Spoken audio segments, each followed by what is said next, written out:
บ่ท่าโบบ่เขาเป็นยังแต่มันยากเกินไปแล้วพี่น้องเอ้ยบายโชคดีเด้อหันบายดูโชคดีบายไปแล้วน้องไปเตยพี่น้องเอ้ยสีเมื่อแล้วเมื่อบายเนาะเมื่อสัวข้าวว่าสันผมเมื่อสัวข้าวแล้วเมื่อเลยแหละแต่ว่าน้องเพิ่นจะเมื่ออยู่พุ่นนะพี่น้องเลยเนาะโอ้กระบะไปพี่น้องเลยบายนี่ยังในกระเป๋าได้เงินได้ค่าเมื่อเท่าไหร่บ่มีแต่เงินติดถุง3,000 กีบ3,000 กีบไปซื้อยังบ่ได้ไว้ติดถุงก็อยู่นี่เลยแสดงว่ามีค่ามันได้บ่ครับ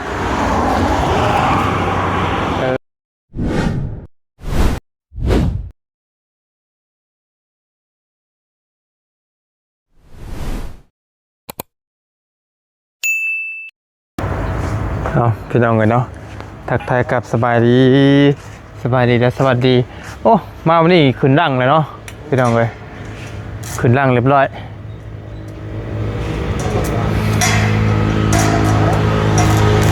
งานเล็กพี่น้องเลยเนาะมีแต่ต่อเสื่อมเก่าพี่น้องเลยเนาะงานเล็กมื่อนี้ป้าเบิ่งงานอยู่กับน้องโบพี่น้องเลยน้องล้วนพี่น้องเลยเน้นเรียกเล่นงานกับน้องโบเอาทักทายกับสบายดีและสวัสดีพ่อแม่พี่น้องปัดกุศลสุขคนนะพี่น้องเด้อเนาะตอนนี้ก็อยู่กับช่องของโมยาวสแนลอีกคือเก่าแม่พี่น้องเนาะพอกับช่องของโมยาวในตอนนี้ก็คักพี่น้องเนาะคือว่าไว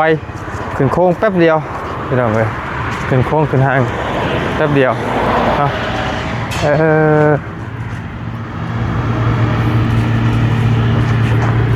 เอาเต้ยบอกเมื่อเดียวจะไปไซบ่เฮือนคือปิดหน้ามันกี่ฝุ่นได้อย่างทางเอาออกก่อนเมื่อเฮือนไซเมื่อเฮือนไม่เท่าเอาคือยังเมื่อ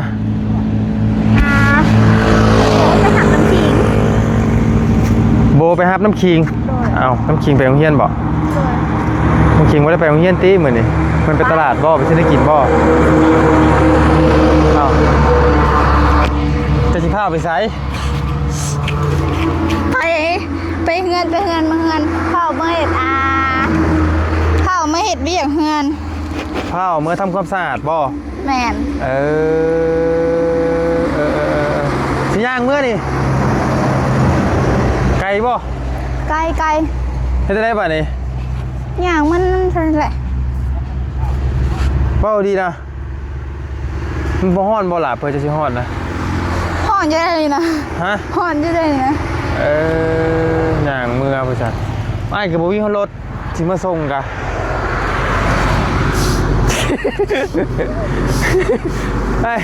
ไอ้กับบ่มีรถเลยได้บัดนี้มีรถเพราะว่ารถบรรยากกับบ่มีพี่น้องเลยเนาะสิย่างมาส่งเขาบ่อยนะฮะย่างมาส่งเขาบ่อยนะย่างมาส่งไปย่างก็เป็นโมพี่น้องเลยเนาะ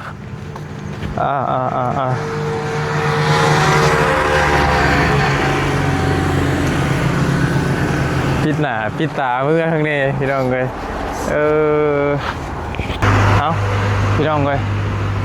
กำลังอัปเดตเรื่องซ่าน้องโบอยู่พี่น้องเลยแต่ว่าน้องใบเตยเป็นสีเมื่อเป็นยังคือสีเมื่อเป็นยังคืออยากเมื่อแท้เป็นยังคือยันบ่แต่บ่ได้เมื่อแท้เหตุผลยังคือบ่อยากเมื่อแฮงแท้เผ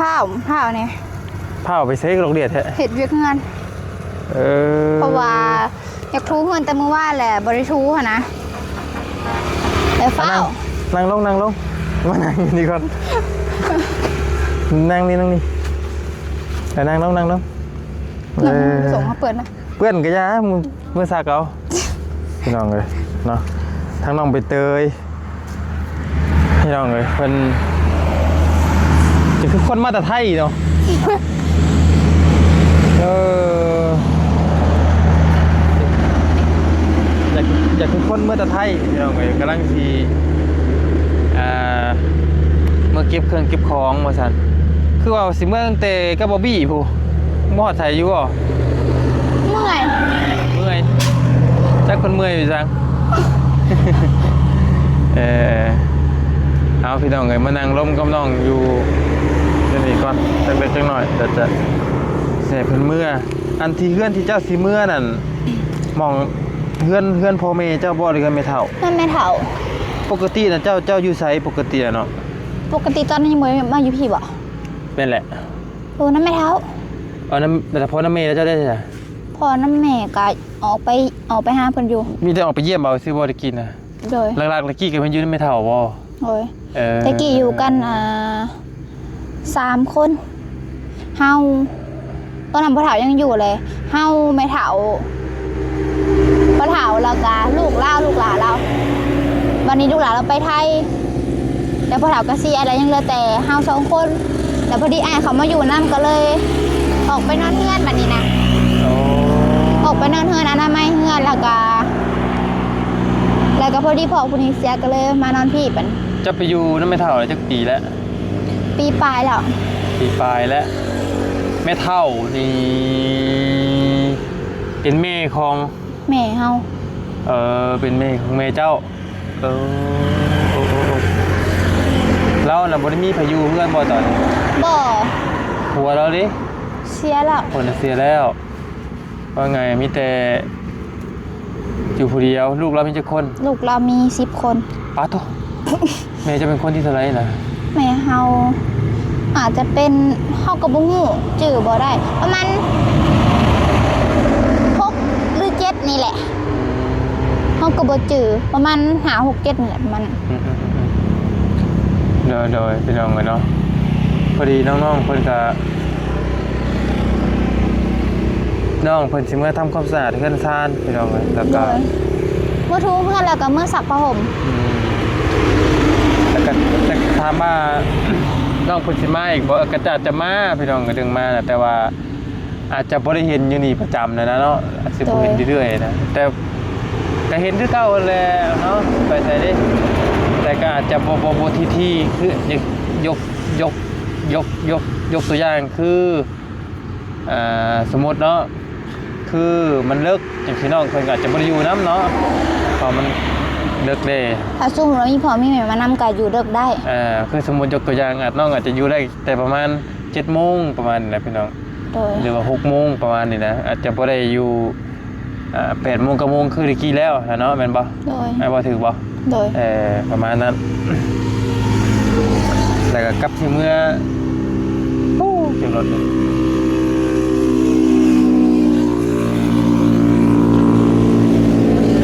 กับน้องเพิ่นสิเมื่ออันว่าสิเข้าโรงเรียนนี่แหละตามเบิ่งนี่เนาะกับเมื่ออุ่นเฮือนอุ่นซ่านแน่แล้วถึงเวลามันนี่เลยพี่น้องเอ้ยคอยนั่นแม่โทรนำบ่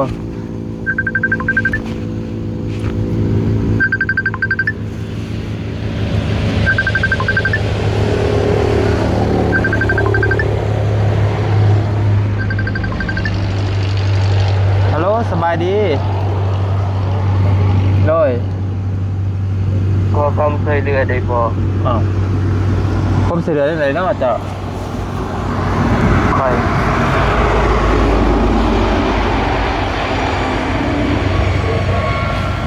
อยู่เมืองน้ำหมอก ฮะ ค่อยอยู่เมืองน้ำหมอก เมื่ออยู่เลยให้เขาเฮ็ดได้เขาเฮ็ดได้ ค่อยเป็นเด็กกำพร้าบ่มีพ่อ เด็กกำพร้าไม่พอ มีแต่แม่ คือการข่อยกำพร้ากำพ่อยคือกัน ตอนนี้เจ้าอยู่ไส อยู่บ้านข่อยพี่แหละ บ้านใด ซิโนจักอยู่ซิโน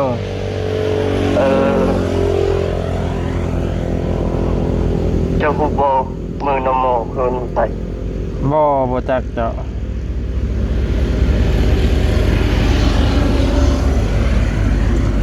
เดี๋ยวค่อยสิอันลมใหม่เด้อพอดีเขายังยากเวียกอยู่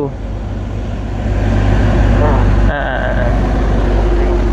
โดนเอาพี่น้องเลยพอดีเพิ่นโทรมาขอความช่วยเหลือเนาะมันเบายากในการช่วยเหลือไปที่นี่เฮาบ่เห็นภาพตัวจริงแหละมันบ่คักพี่น้องเลยเพราะว่าบ่ยาวเคยบ่เตรียมเคยโหลดมาแล้วตอนนั้นเนาะตอนนี้ลองแจ้งนะมีสาชีพหลายทุกมื้อนี่พี่น้องเลยในการหาเงินหาค่ำกันเนาะเจ้าบ่เมื่อยบ่จะคือบ่นั่งดีเกือบก็มีนั่นละ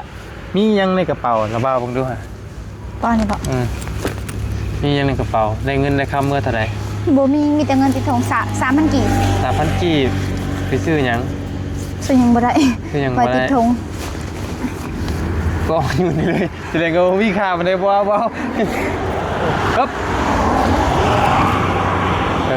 ของใส่เป็นเกี่ยวกับทอมอย่างไรใส่ทอม บี ดี ครีม ชิมป้าโต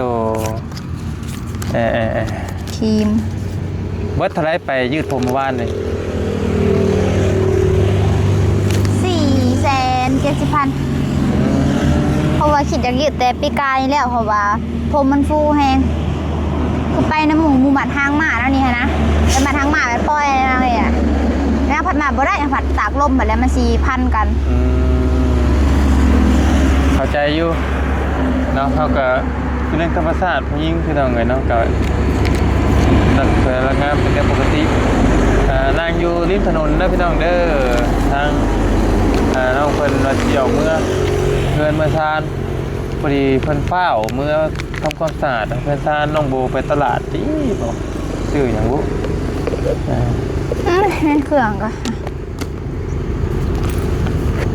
ใช้สากงานผมจังหวัดผมมีเงินเท่าไหร่ตอนนี้ ลิปสติก ทานตรงๆ3,000 กีบ3,000 กีบตอนที่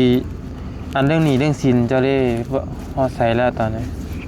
จะเอาไปใส่เพิ่นแล้วก็เบิดแล้วเบิดได้นี่นะยังประมาณ10,000ปลายอันยังเดี๋ยว10,000ไปก็พออ๋อจังไรครับ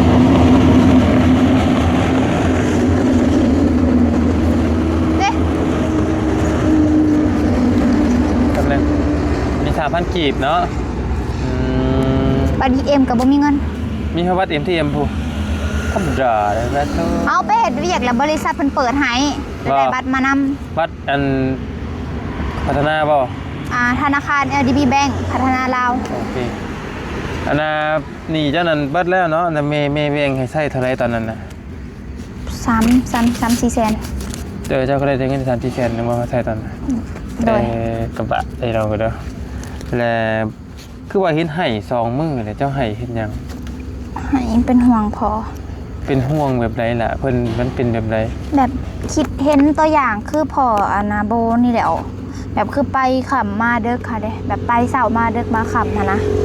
อะไรคิดเห็นเพิ่นพอเพิ่นก็เดินทางไกลเนี่ยเพิ่นอยู่สวรรค์นี่และบางมื้อค่ะนะเพิ่นนั่นนี่เนี่ยเพิ่นก็บ่ได้อยู่สวรรค์นี่เพิ่นอยู่ปากเซแล้วก็เพิ่นว่ามื้อแรงค่ะลงมาแล้วก็มีแต่สิอาบน้ำแล้วก็ขึ้นไปขึ้นไปใส่ต่อท่าแขกบ่ลือเวียงก็บ่ฮู้รวบปักสั้นบ่น่าจะแม่นว่าไปมันเล่าซะไปบ่ได้เป็นหยังก็ไปบ่ได้เราไปนำคนบริษัทคนหนึ่งแล้วรถแบบเขาเปลี่ยนกันนอนนะ2 คนนะเท้าไปนะมันก็สิอึดอัดเขาสิอึดอัดเพิ่นนั่นแหละเพราะว่ามันบ่มีบ่อนนอนเลยง่ายซะไปหาพอดีลำบากก็ซื่อแต่เคยไปนำแล้วเธอหนึ่งตอนคนในบริษัทบ่ได้ไปนำลาวเหมือนนะคนในบริษัทคาเวียกเลยเราไปผู้เดียวบ้าง่ายๆนี่เจ้านี่เคยไปแล้วเนาะแล้วก็แต่แล้วก็เรื่องให้ขี้ฮอดพ่อให้เป็นห่วงพ่อในการเดินทางเนาะใช้ชีวิตมันก็ทุกบาทย่างนั่นแหละเนาะความตายพี่น้องความตายไปน้ำเฮาทุกบาทย่างแล้วก็ แมนยูว่าเฮาอยู่ไสนี่ก็อยู่ไสก็ตายคือกันแต่ว่าได้ไปในการเดินทางนี่มันจะอันตรมันสิมีความเสี่ยงคือในกรณีคือซุไม้ซุข่อยนี่ซุไม้หรือว่าซุนาวาไปนี่คือกัน โดย หรือว่าทั้งนาวาก็คือกันนักไปตลอดไปพุ่นไปพี่ตลอด โดย ที่บ่ต่างกันกับพ่อเจ้า โดย เข้าใจความรู้สึก พ่อก็เป็นห่วงคือแล้วเนี่ยตัวอย่างค่ะนะตัวอย่างของพ่อโบนี่แหละแล้วคิดเป็นห่วงเพิ่นแบบนี้นะคือมื้อเช้านี่โทรไปบ่ได้หับได้มันขึ้นมาว่าบ่สามารถหอมทรายอยู่ได้ค่ะนะแล้วก็ยกโปรไปกะส่งบ่ได้ อืม โปรไอ้นิว โอ้ยนิวนี่บ่จอดเอาเจ้าสั่งเนาะสร้างเป็นแท้อันนี้ มันสิขึ้นไปสวรรค์ บีดูน้องบีหิน พูนไปพูนละ น้องโบกไปทางเป็นแท้บ่นิวนี่ผ่านแล้วบ่นิว มัน ผ่าน บ่จื้อบ่ ฮะ มันบ่จื้อบ่ บ่จื้ออยู่ยันเจ้าเอิ้นอืม คือฟ้าวแท้เนาะ เนาะไวแล้วอันนี้มีแต่ว่านี่สินนี่ยังคือเก่าเนาะ แม่นยัง ตอนนี้เนี่ยแม่เจ้าอยู่ไสตอนนี้ไอ้คือบ่เห็นแต่รนแล้วอยู่ไสแล้ว ตอนนี้อยู่โรงงาน เราเฮ็ดเวียกคือกันบ่ แม่ เราเฮ็ดเวียกหยังน่ะ แล้วมันจะสูบ นี่บ่ โดย โอ้ใกล้ๆนี่บ่ โดย ตอนนี้เงินเดือนเท่าไหร่แม่จ้ะน่ะ 3 ล้านปลาย เงินเดือน3ล้านปลาย โดยก็ประมาณ 4-5,000นี่แหละ เลิกเพิ่นเลิกงานเลิกเวียกจักโมงแต่ละมื้อ เดี๋ยวนี้เขาเปลี่ยนกะแลเขากะเช้าเบ่เลยแต่ละคนนะได้เลิก6 โมงหา6 โมงแหละ คือว่าเกี่ยวกับบริษัทนี่ถ้าเฮาขาดนี่เพิ่นก็ ฮัก ฮักแล้วเพิ่นก็ตรวจสอบเนาะ ฮักปลากระเถื่อฮักบ่แม่นฮักชี้ถือ50ได้ฮักเถื่อละแสนปลา200,000 ฮักแล้วก็คือว่าบางเทื่อเพิ่นก็ตรวจสอบอีกว่าเฮาขาดนำหยังเนาะ โดยถ้าสมมุติเฮาสิตัวว่าไปโรงหมอเด้อเพิ่นก็สิเอาไป กวดมาให้ เพิ่น ต้องเอาใบต้องเอาใบกวดมาให้เบิ่งนำ เพิ่นสิตรวจสอบเนาะ โดย ละเอียดเลยพี่น้องเอ้ยโรงงานเพิ่นน่ะตามที่บ่ย่าฮู้นะ ละเอียดแฮง จะเคยเข้าไปบ่ เคย อ้ายบ่เคยเข้าไปยังแต่คนหลายบ่ หลาย ส่วนมากคนลาวบ่ เวลาจัดเลี้ยงอ่ะป้อเดินหนึ่ง ฮะ เดินหนึ่งเวลาจัดเลี้ยงค่ะหลายแฮงเคยไปสมัครปีนี้แล้วมันบ่ได้ผู้ยิงเต็มก่อนแล้วปีหน้าสิไปสมัคร และคนลาวนี่แหละว่าคุ้มนะ คนจีน คนจีนบ่ โดยคนมาเปิดแต่โดนแล้ว เข้าใจแล้วว่าเข้าใจตรงนั้นแต่ว่าเป็น เป็นคนลาวนี่แหละว่าคนลาวอันนึกแล้วว่าคิดว่าเป็นหัวหน้าก็ไปเพิ่นเอาคนลาวมาคุมบ่แม่นบ่เอ หัวหน้าค่ะบ่ เออ หัวหน้าจักนี่แม่นเอาคนลาวมาคุม โอเค แต่เรื่องบริษัทนะว่าฮู้อยู่แล้วว่าของคนจีนเข้าใจอยู่พี่น้องเอ้ยมื้อนี้ก็เห็นน้องๆเพิ่นกำลังสิมื้อพุ่นแหละเนาะกินข้าวกินน้ำได้สักสิมื้อน่ะ ก็กินแล้ว ใจเสียน้ำเนาะพี่น้องเลยสิได้ไปจากกันดีๆแล้วไปเนี่ย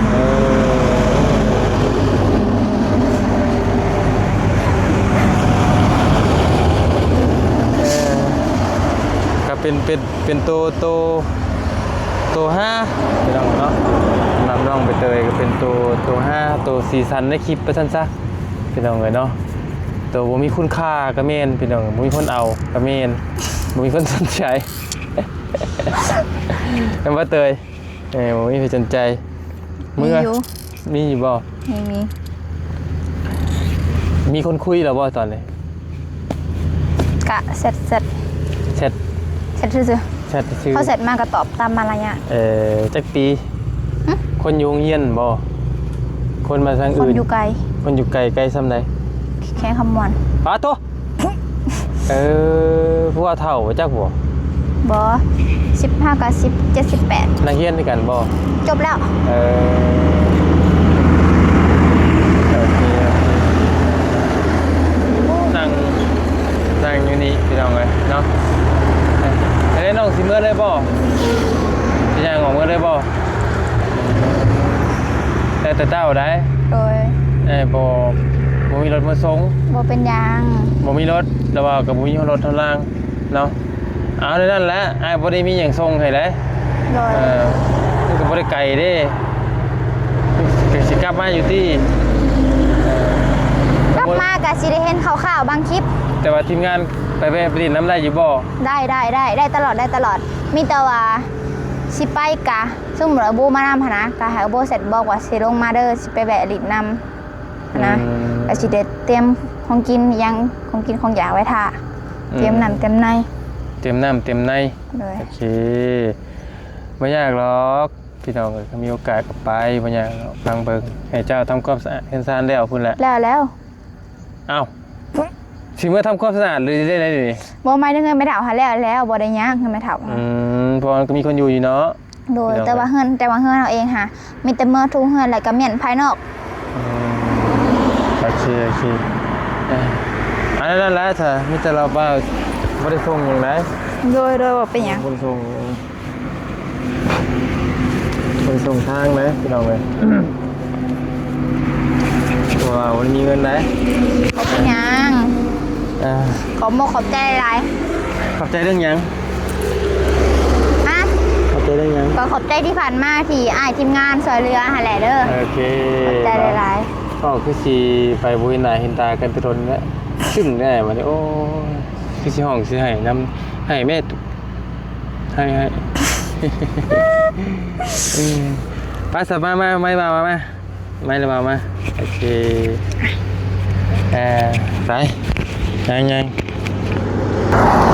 ปึ๊บโอ้ผ่านไปโฆษณาไปแล้วเนาะเมื่อดีเนาะ ๆไป บ่ถ่าโบบ่ ขอบคุณยังถ้ามันยากเพิ่น ไปแล้วพี่น้องเอ้ยบายโชคดีเด้อหันบายดู บ๊ายบาย โชคดีบายไปแล้วน้องไปเตยพี่น้องเอ้ยสีเมื่อแล้วเมื่ออันบายเนาะเมื่อสัวข้าวว่าซั่นเมื่อสัวข้าวแล้วเมื่อเลยแหละแต่ว่าน้องเพิ่นจะเมื่ออยู่พุ่นนะพี่น้องเลยเนาะโอ้กระบะไปพี่น้องเลยบายไปกันเด้อไปโอเคพี่น้องเลยอยู่ดีมีแห้งโชคหวานร่ำรวยเบิดกุศลทุกคนเนาะสบายดีเด้อไอ้สร้าง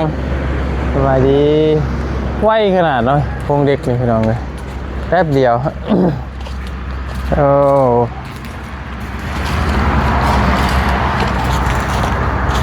ไว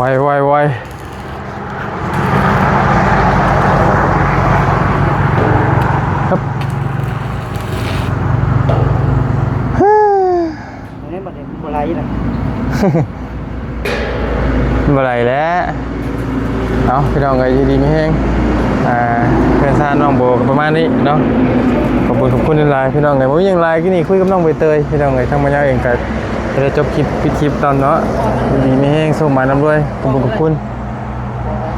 ผมเจ็บปอให้ได้ก้มไข่บ่มีได้พี่น้องเด้อเนาะขอให้ดีไม่แห้งเนาะขอบคุณ FC ที่เข้ามาติดตามรับชมและบอกข้ามโฆษณาเนาะผิดพลาดประการใดในคลิปนี้บ่ยาวก็กราบขอโทษขออภัยฝากซับก็ไลค์กดแชร์คือเก่าแล้วพี่น้องเด้อเพื่อเป็นกำลังใจให้ทางบ่ยาวเลยทำคลิปให้พ่อแม่พี่น้องเบิ่งต่อไปเนาะพี่น้องเนาะโดย